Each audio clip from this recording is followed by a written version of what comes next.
dana hibah dari Kementerian Pariwisata. Nah, mungkin ada seperti apa sih poin-poinnya yang kita sampaikan ke pelaku usaha hospitality ini?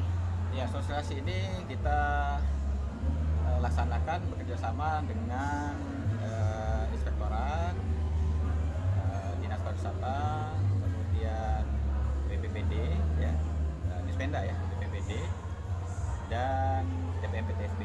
Nah, mereka lah yang nanti, malah mereka yang nanti akan memberikan materi. Materi ini, asosiasi ini kita sedarakan supaya mereka tahu asosiasi dana ini kenapa diadakan dan diperuntukkan oleh siapa, untuk siapa dan oleh siapa, dan dalam rangka apa, kan? Kemudian juga seluruh hotel dan restoran yang sesuai dengan kriteria yang diamanahkan oleh Kementerian Pariwisata itu kita hadirkan. Makanya kita menyelenggarakannya tidak cukup 1 hari, kita selenggarakan selama 3 hari.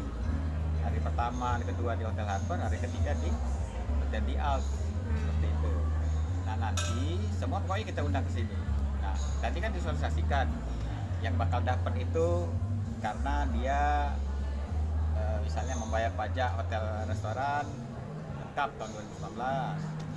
Itu misalnya tadi diberikan materi juga oleh para narasumber. Tadi kan narasumber kan 2 sudah, yang nanti akan lanjutkan narasumber ketiga.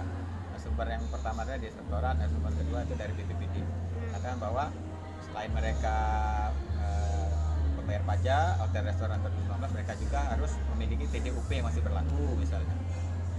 Nah, ini kita sampaikan ke para peserta ini. Jadi mereka menyadari lah, oh artinya aku nih masuk dapat bakal, oh aku nih artinya tidak masuk. Kenapa? Karena aku TDUP tidak punya, atau aku punya TDUP cuma tidak berlaku lagi atau tidak diperpanjang. Aku nih tidak dapat karena apa? Karena aku pajak aku bolong 2019 misalnya, tidak bayar pajak penuh.